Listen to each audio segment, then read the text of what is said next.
Hello friends, this is Shruti. Welcome back to our channel. మనం last వీడియోలో నుండి EPFO సంబంధించి ఎన్ఫోర్స్మెంట్ ఆఫీసర్, అకౌంట్స్ ఆఫీసర్కి సంబంధించి సిలబస్ అయితే మనం చూసాము. సో ఆ సిలబస్లో మనకి అకౌంట్స్ అనేది ఒక పార్ట్. ఆ అకౌంట్స్ని ఎలా ప్రిపేర్ అవ్వాలి అండ్ ఎక్కడి నుంచి మనం అకౌంట్స్ని స్టార్ట్ చేయాలి, ఈ షార్ట్ పీరియడ్ ఆఫ్ టైంలో అంటే 30 నవంబర్ రోజున మనకి ఎగ్జామ్ అయితే కండక్ట్ చేస్తామని చెప్పడం జరిగింది. సో ఈ షార్ట్ పీరియడ్ ఆఫ్ టైంలో మనం అకౌంట్స్ ఎలా ప్రిపేర్ అవ్వాలి. సో ఒక విషయం గమనించాలండి, ఏంటంటే అకౌంట్స్ అనేది ఒక వాస్ట్ సబ్జెక్ట్. సో ఈ సబ్జెక్ట్ని మనం ఫుల్గా ప్రిపేర్ అవ్వచ్చండి, కానీ మన టైం అంతా ఓన్లీ అకౌంట్స్ మీద మాత్రమే ఇన్వెస్ట్ చేస్తే ఇంకా మిగతా సబ్జెక్ట్స్ ఏమవ్వాలి.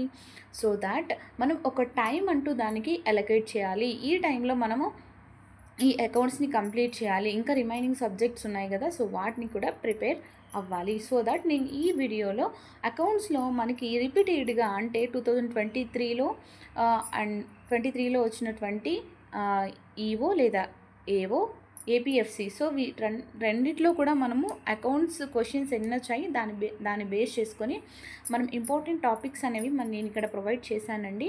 సో దట్ వీడియో అనేది మీరు కంప్లీట్గా వాచ్ చేయండి, అప్పుడే మీకు అర్థమవుతుంది. ఓకేనా? సో స్కిప్ చేసి మళ్ళీ కామెంట్ సెక్షన్లో అడిగితే మాత్రము సో ఇంకా వీడియో చూడడం కూడా వేస్ట్ అండి. ఓకేనా? సో దట్ వీడియో అనేది కంప్లీట్గా వాచ్ చేయండి. సో ఈ అకౌంట్స్ ప్రిపరేషన్ 2 వీక్స్లో మనము కంప్లీట్ చేయొచ్చండి. సో ఇంకా చెప్పాలి అంటే 12 డేస్లో మనము ఈ అకౌంట్స్ని పూర్తిగా కంప్లీట్ చేయొచ్చు. ఎలా అంటే కొన్ని ఇంపార్టెంట్ టాపిక్స్ ఇచ్చానండి. సో అవి వి విల్ డిస్కస్ లేటర్. ఓకేనా? సో ఫస్ట్ ఆఫ్ ఆల్ మనకి 2023లో ఏవోలో ఈ 2023లో మనకి ఇక్కడ చూసారా, ఏవో లేదా ఈఓ, ఎన్ఫోర్స్మెంట్ ఆఫీసర్ లేదా అకౌంట్స్ ఆఫీసర్లు, ఈ ఎగ్జామ్లో మనకి 10 క్వశ్చన్స్ వచ్చాయండి. ఓవరాల్గా 10 క్వశ్చన్స్ వచ్చాయి అకౌంట్స్ నుంచి. And APFC, provident fund commissioner అండి. సో ఈ ఎగ్జామ్లో మనకి 12 క్వశ్చన్స్ అనేవి రావడం జరిగింది. మరి 2025లో ఎన్ని వస్తాయి మనకి తెలీదు. సో మినిమం అంటే మనము 12 క్వశ్చన్స్, 10 to 12 క్వశ్చన్స్ అయితే మనకి అకౌంట్స్ నుంచి వస్తాయండి. Out of 120 questions.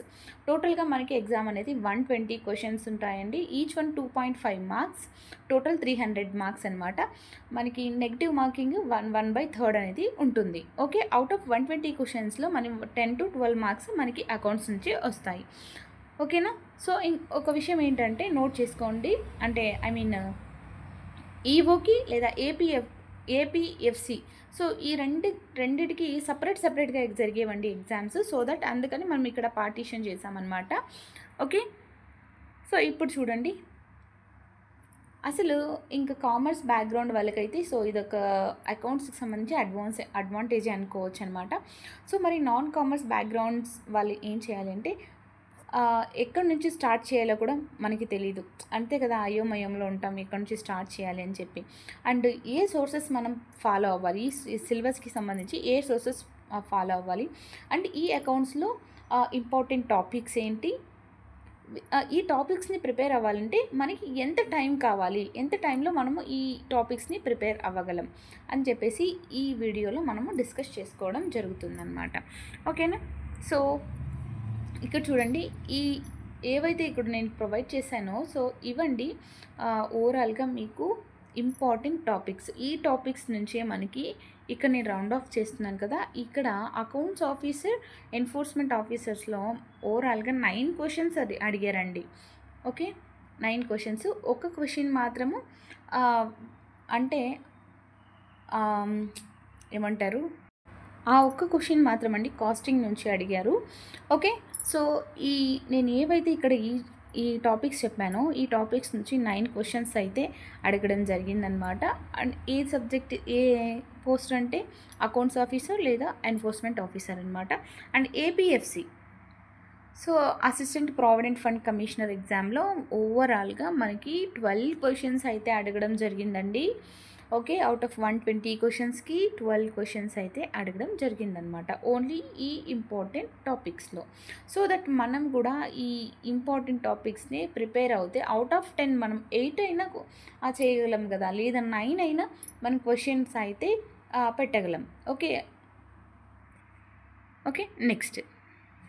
So first ఈ ప్రిన్సిపల్స్ ఆఫ్ అకౌంట్స్లో మనం ఏముంటాయి అండ్ ఏ బుక్ ప్రిపేర్ అవ్వాలి అనేది ఈ వీడియోలో తెలుసుకుందాం. ఓకే, సో ఫస్ట్ ఈ ప్రిన్సిపల్స్ ఆఫ్ అకౌంట్స్లో, సో ఫస్ట్ ఆఫ్ ఆల్ అండి, అకౌంట్స్ ఓపెన్ చేస్తేనే మనం ప్రిపేర్ అవ్వాల్సింది, మనం చదవాల్సింది ఈ ప్రిన్సిపల్స్ ఆఫ్ అకౌంట్స్ అన్నమాట. ఓకే, సో ఇందులో మనం డిస్కస్ చేయబోయేటువంటిది entity concept, money measurement concept, periodicity concept, revenue recognition, accrual concept, matching concept. So ఇవన్నీ ఏముండదండి, జస్ట్ మనకి అలా రీడింగ్లో వెళ్ళిపోతుంది అనమాట. ఇది 1 లైనర్స్ ఆన్సర్స్ కింద వచ్చేస్తాయి, 1 లైనర్స్ క్వశ్చన్స్ కింద అడగడం జరుగుతుంది అనమాట. సో ఆ మోడల్ ఆఫ్ క్వశ్చన్స్ అనేది కూడా నేను నెక్స్ట్ వీడియోలో డిస్కస్ చేస్తానండి. Okay, don't worry. And matching concept, going concern concept, cost concept, dual concept, full disclosure concept, consistency, conservation concept, objectivity concept, materiality concept. ఇవన్నమాట మనం అకౌంటింగ్ జనరల్ అకౌంటింగ్ ప్రిన్సిపల్స్కి సంబంధించి. And next second topic అండి, నార్మల్గా మీరు వింటూనే ఉంటారు debit అంటే ఏంటి, క్రెడిట్ అంటే ఏంటి. సో ఆ కాన్సెప్ట్స్ మనం ఇక్కడ నేర్చుకుంటాము. అండ్ డ్యూయల్ ఎంట్రీ కాన్సెప్ట్ ఇక్కడ నేర్చుకుంటాము. అండ్ జర్నల్ ఎలా ప్రిపేర్ చేయాలి తెలుసుకుంటాము. అండ్ లెడ్జర్ ఎలా ప్రిపేర్ చేయాలి. And golden rules of accounting most important topic అండి. మనం మొత్తం అకౌంట్స్ చేయాలంటే ఈ గోల్డెన్ రూల్స్ ఆఫ్ అకౌంటింగ్ అనేది తెలిసి ఉండాలన్నమాట. ఓకే, సో డెఫినెట్గా మనకి ఇక్కడ నుంచి క్వశ్చన్ అయితే వస్తుందన్నమాట. ఓకే, సో వాటన్నిటి గురించి కూడా మనం తెలుసుకుందామండి. Trial balance and errors, making of trial balance. Okay, trial బ్యాలెన్స్ని ఎలా ప్రిపేర్ చేయాలి, and error in trial balance, error of omission, error of commission, and error of principle. So వీటి గురించి తెలుసుకుంటాము. అండ్ రెక్టిఫికేషన్స్ని, సో ఎర్రర్స్ని రెక్టిఫికేషన్ ఎలా చేయాలి అని చెప్పేసి ఇది తెలుసుకుంటాము. And next accounting standard for inventories. So accounting standards చాలా ఉన్నాయండి మనకి.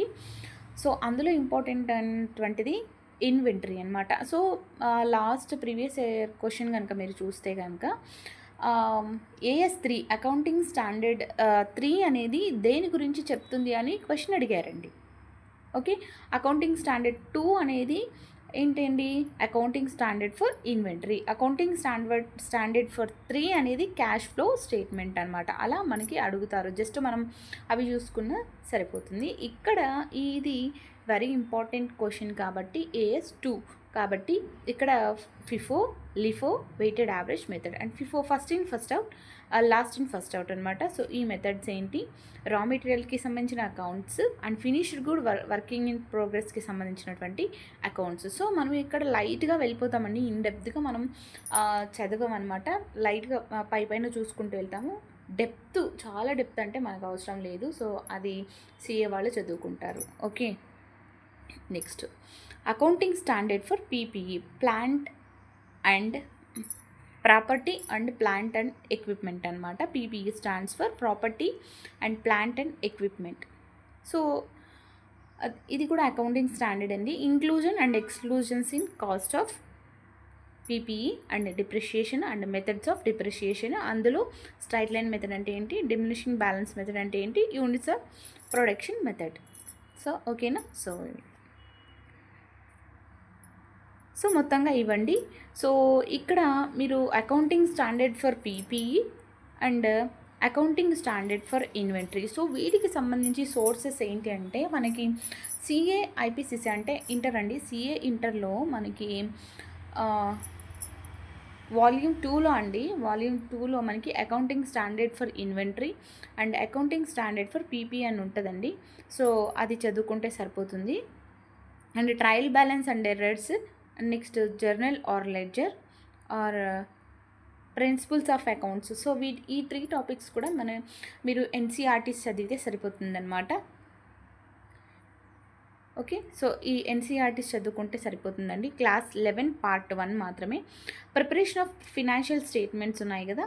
సో ఈ ప్రిపరేషన్ ఆఫ్ ఫినాన్షియల్ స్టేట్మెంట్స్ అనేది కూడా CA IPCC లేదా ఇంటర్ దాంట్లో అండి మనకి లాస్ట్ మాడ్యూల్లో ప్రిపరేషన్ ఆఫ్ ఫైనాన్షియల్ స్టేట్మెంట్స్ అని చెప్పేసి ఉంటుందండి. సో అది చూసుకుంటే సరిపోతుంది. ఓకే, సో ఇదండి ఓవరాల్గా అకౌంట్స్కి సంబంధించి. నేను వ్యాస్ట్ సిలబస్ అని చెప్పాను కదండి. సో మీరు ప్రిపేర్ అవ్వాలనుకుంటే నేను ఆ సిలబస్ కూడా నేను పెడతాను. సో అది కూడా ప్రిపేర్ అవ్వండి, ఓకేనా. సో ఫస్ట్ ఆఫ్ ఆల్ మీరు నేను ఏదైతే చెప్పానో అది మొత్తం కవర్ చేయండి ఈ 2 వీక్స్లో. ఆ 12 డేస్లో ఇవంతా కూడా కవర్ చేసేయండి. నేను ఇక్కడ చెప్పాను చూడండి, ఈ ప్రిన్సిపల్స్ ఆఫ్ అకౌంట్స్ అనేది మీకు 1 డేలో ఫినిష్ అయిపోతుంది ఖచ్చితంగా కూర్చుంటే. రోజుకి ఒక 3 అవర్స్ ఈ అకౌంట్స్ మీద స్పెండ్ చేస్తే 1 డేలో అయిపోతుందండి. Trial balance and errors 3 hours, first day 3 hours and next day 3 hours, 2 డేస్లో అయిపోతుంది, ఓకే. అండ్ నెక్స్ట్ మనకి అకౌంటింగ్ స్టాండర్డ్ ఫర్ ఇన్వెంటరీ, ఇది కూడా 2 డేస్లో అయిపోతుందండి. And next journal all ledger, ఇది కూడా 2 days. And accounting for PPE 2 days. And next preparation of financial statements. ఈ ప్రిపరేషన్ ఆఫ్ ఫైనాన్షియల్ స్టేట్మెంట్స్ అనేది మనకి కొంచెం లెంతీ టాపిక్ అనమాట. సో దట్ మనకి 3 డేస్ అనేది అలికేట్ చేయడం జరిగింది, ఓకే. సో ఇదండి ఓవరాల్గా. ఇక్కడ మీకు అన్నీ కలిపితే కనుక 12 డేస్ వస్తాయండి. ఈ 12 డేస్ మొత్తం ఇదంతా ప్రిపేర్ అవ్వడానికి సరిపోతుంది. ఇంకా 2 డేస్, నేను ఇక్కడ 2 వీక్స్ అంటే 14 డేస్ కదా, ఆ 2 వీక్స్ ఎందుకు పెట్టానంటే ఆ 2 డేస్ కూడా మొత్తం రివిజన్ చేసుకోండి, okay. Out of 10 7 to 8 marks అయితే ఖచ్చితంగా గెయిన్ చేస్తారండి, ఓకేనా. ఇక్కడ ఈ ఎగ్జామ్లో ప్రతి ఒక్క మార్కు కూడా $1 మిలియన్ సమానం అనమాట. అంటే నేనేం చెప్తున్నానంటే ప్రతి ఒక్క మార్కు కూడా చాలా చాలా ఇంపార్టెంట్ అండి. 0.55 కూడా మనకి చాలా ఇంపార్టెంట్, ఎందుకంటే మనకి కట్ ఆఫ్ని డిసైడ్ చేసేది అదే అనమాట, ఓకే.